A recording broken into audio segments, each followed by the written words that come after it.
and it's about a book I've been reading called Management Tips, Harvard Business Review. So this book I bought, I was recently in Harvard, in the Harvard Business School we were visiting, and one of the most successful business schools in the world. So this book we bought this book, it was really interesting, because the first chapter was called Managing Yourself. So I started on reading, and the first tip that the book had was create a new leadership vision. So what I really liked about it is like one of the first phrases: start by identifying the 4 or 5 important episodes in your life, moments that have defined who you are today. For each of these episodes, articulate how it shaped your values. So that's what I did. So the four important moments that have defined who I am today: my parents' divorce, the basketball team, the Formula One helmet competition, and the urban landscape competition in Kiev. Today, I'm going to talk about one of these events, which is called the Formula One helmet competition. So to talk about that, I have to go back to 2000, the year about 2000, 1999, when I was studying here at the English school. And I was almost about to graduate. I like to draw a lot. I liked a lot art class, and I like to draw animals. So I spent a lot of my free time drawing and experimenting with different styles of art, with different drawings. But I also liked car races. In this case, the Formula Kart, which at that moment there was a Colombian competing in it, called Juan Pablo Montoya. He's a racer. He was just starting to compete, and he started to win a lot of races. So I was very interested, actually, in watching these races. Then, in the year 2001, he moved on to Formula One racing.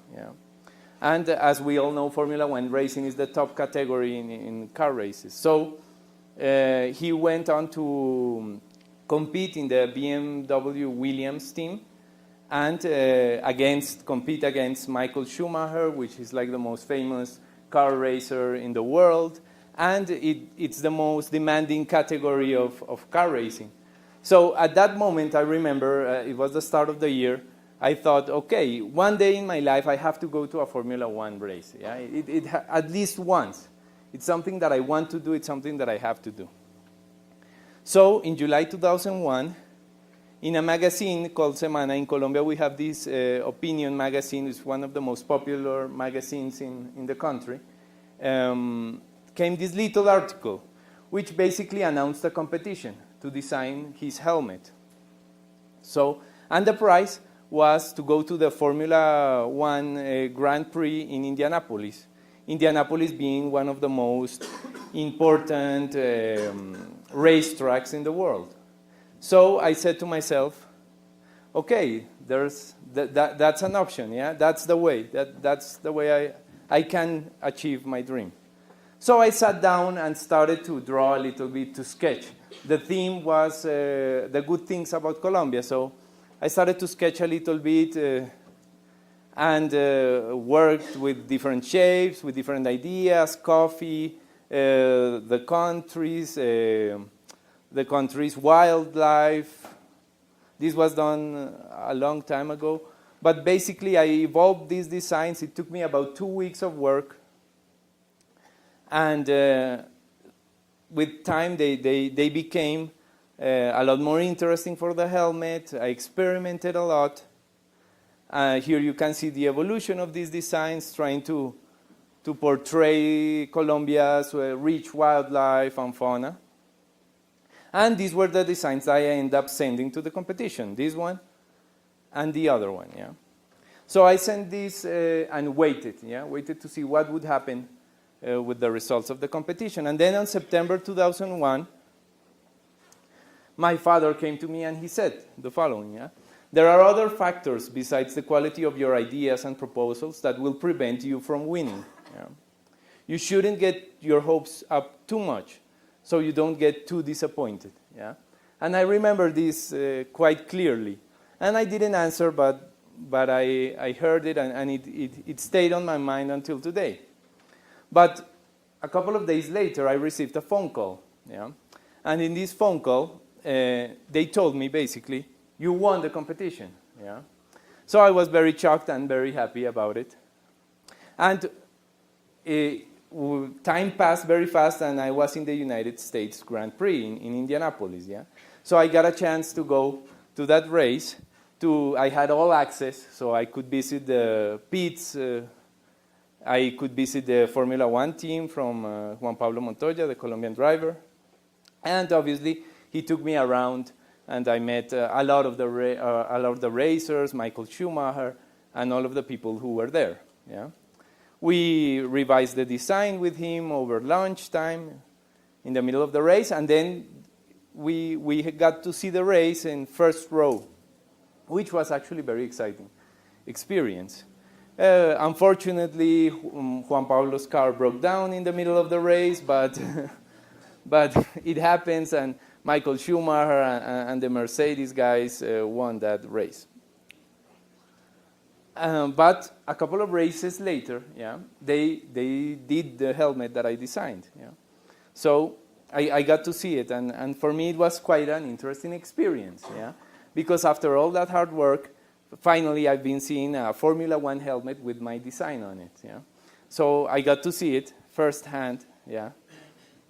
And got to look at every little detail, and it was really interesting because at that time I didn't have the actual tools to do it properly, but I drew it with what I could, but this was obviously professionally done. It was very exciting experience to see all this design in detail. And the good thing about it is that this helmet was going to be auctioned by the United Nations for funding for children with very poor children with with low forgot the word. With very low resources for their education, for their health. Okay. And, well, I got to look at all the helmet. I took all the pictures that I could, of course. It was a great opportunity for me. And, obviously, with the helmet, how many times in your life will you have a Formula One helmet in your hand? Well, not that much. So, obviously, I put it on, yeah, just for the kick. But what's really important here? The lessons, yeah? And the lessons of this experience. And the lessons are the following, yeah? My father was actually right, yeah? And why was he right? Well, there are other factors besides the quality of your ideas and proposals that will prevent you from winning. That's a fact. And you will have to face it from now onwards on all the projects you pursue. But being good is not enough. You have to be even better than that, yeah? You have to be even better than those other factors. You shouldn't get your hopes up too much so you don't get too disappointed. That is also true. But the other thing that's true is that fear of disappointment will cripple you. Yeah? Risk equals freedom, and that's very important. And the limits are only imposed by yourself. So how did I apply that nowadays? Well, I'll go to March 2008.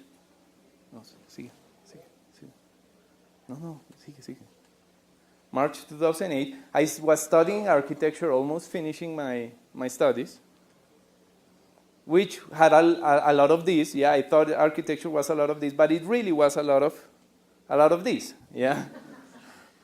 But eventually, I graduated. Yeah, and then it came the question that you always ask yourself: okay, what shall I do? What am I going to do? Where to go? Yeah. So, basically, the answer was anywhere. Yeah.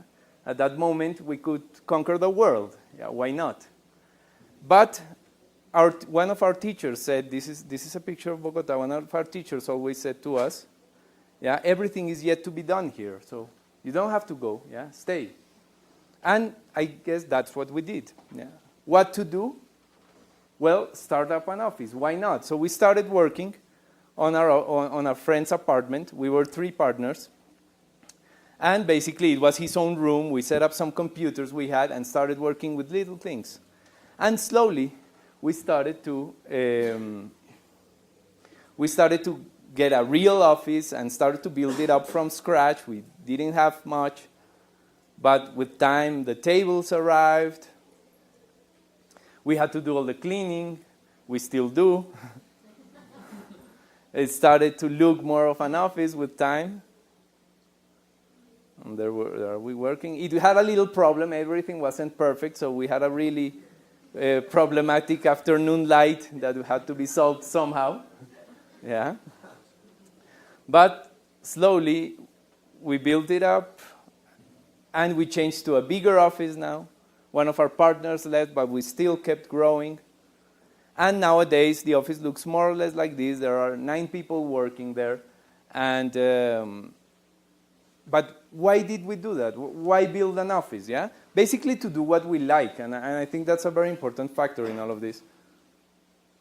Because when you do what you like, you have to do everything even better. Yeah, if you really want to pursue what you want to. Being good is not enough, and that's something you have to learn. Yeah, and because if you're here, I know that you have something to say. I know you have ideas in your mind, and I know you want to pursue them.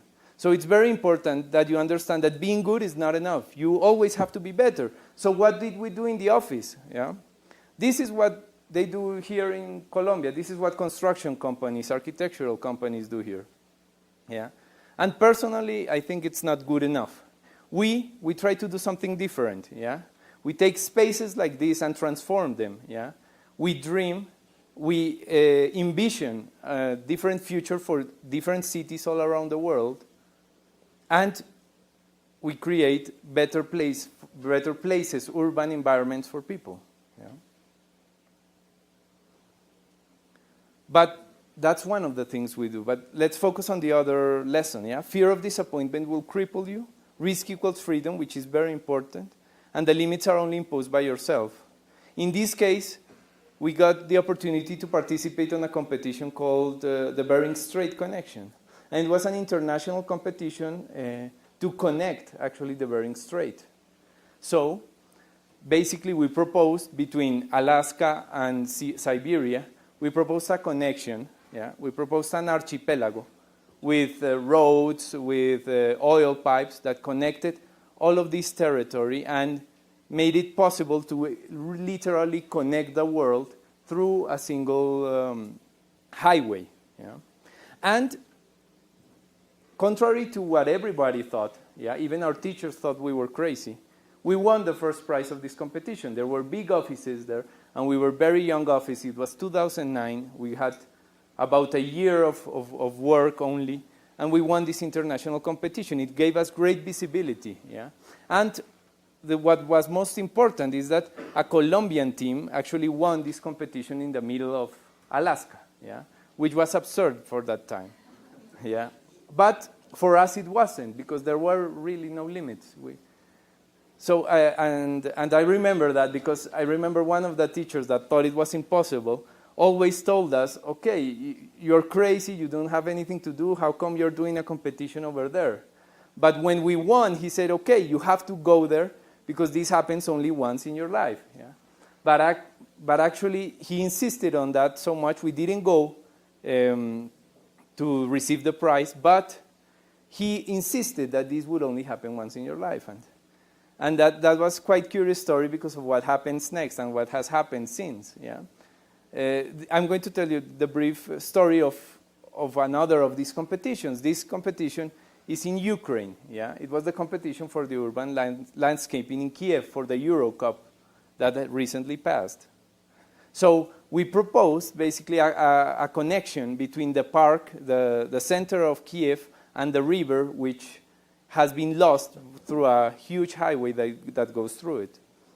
And we tried to recuperate this idea that people from Kiev can actually go to the water and enjoy their waterfront, which at this point it's impossible. And contrary to what everybody thought again, yeah, we ended up traveling to Kiev to present this competition in front of the jury. Yeah? And we were in the middle of nowhere, Colombians in Ukraine, yeah, that had to present in front of this auditorium, in front of the jury, the competition, because we were finalists at that point. We hadn't actually won anything. And we had to present the competition in front of everybody, yeah. And we won the competition. And it was surprising. Everyone was surprised. And all hell broke loose when we won that competition, actually, because suddenly all the media was over us, yeah. Everyone was interested in press conferences, yeah, interviews. How did we manage to win this competition? What were we going to do in Kiev to improve their city? Yeah. And that led into a very long story that I have summarized in quite a few slides that had led us to work with Enrique Peñalosa. He was former mayor of Bogota and is a very important urban consultant. Yeah. And with him, we went to Kiev. We have worked with the municipality. Yeah. We had meetings with them about the urban development of the city. And one of the most recent successes of our negotiations, of our work there, was that Kiev has this huge problem about parking on the sidewalks, and people can't actually enjoy it, yeah, the city. But after we went with Enrique, we managed the mayor to impose a law that prevented this from happening. Yeah. So nowadays, the city is much more livable than it was when we went there for the first time, and people can actually enjoy these great sidewalks and enjoy these great spaces. Yeah. Because of that, there was an article that came up in the newspaper, in Colombia's most important newspaper, yeah, basically the headline said, architects from 30-year-old architects that are conquering the world. And while the title is a little bit exaggerated, yeah, because we are not yet 30, it really was a backup of what we have been doing for these years, yeah. And it's been a really great experience, because ultimately we've had a lot of fun and we're actually doing what we like. And I would like to finish with a quote from the same paragraph I started with, yeah, and encourage you to do what it says there. Describe the kind of leader you want to become and the major contributions you want to make to the world between now and 2025.